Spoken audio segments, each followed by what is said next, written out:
Si Senior Mamawag, 27 years old, ay nakapagtrabaho pa rin sa cruise ship despite sa pagkakaroon ng cancer sa bayag.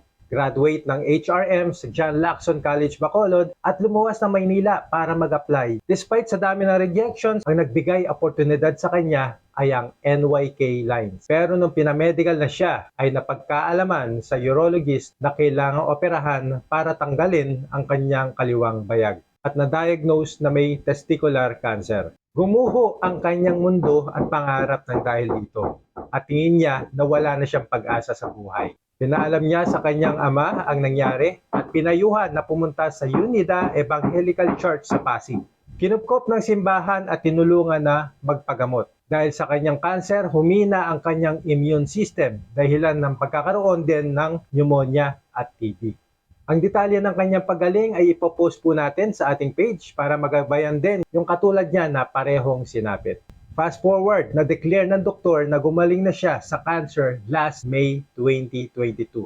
Pinagpatuloy niya ang pangarap na makapagbarko, nag-apply siya sa Oceanic Hospitality Training Center at nakapasa naman sa interview and exams. Siya ay pinag-training ng libre as Galley Utility Cadet at nakasampa under Fish Ships Agency last October 3, 2023 sa isang 6-star luxury cruise ship, ang Silver Sea bilang Galley Utility. Siniel, napatunayan mo na ang tunay na lakas ay nagmumula hindi lamang sa katawan, kundi sa puso at pananampalataya. Bilang isang cancer survivor na ngayon ay nasa barko, ikaw ay patunay na walang imposible sa taong may malalim na pananalig sa Diyos, sipag at determinasyon. Ang iyong kwento ay inspirasyon sa marami, lalo na sa mga taong nawawala ng pag-asa. Patuloy kang magbigay ng liwanag sa iba at ipagmalaki ang biyaya ng panibagong buhay. Hello po, si Renel at sa mga kababayan natin sa Pilipinas nangangarap magbarko. Para po sa akin, ang nagbigay ng motibasyon upang malagpasan ang mga pagsubok na naranasan ko sa aking buhay ay ang pagtitiwala sa sariling kakayahan dahil ikaw po mismo ang higit na nakakilala sa sarili mo.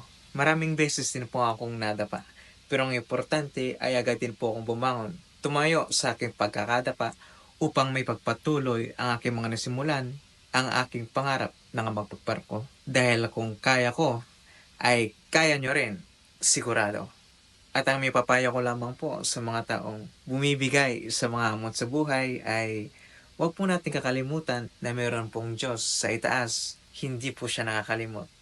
Siya po ay tapat sa kanyang mga pangako.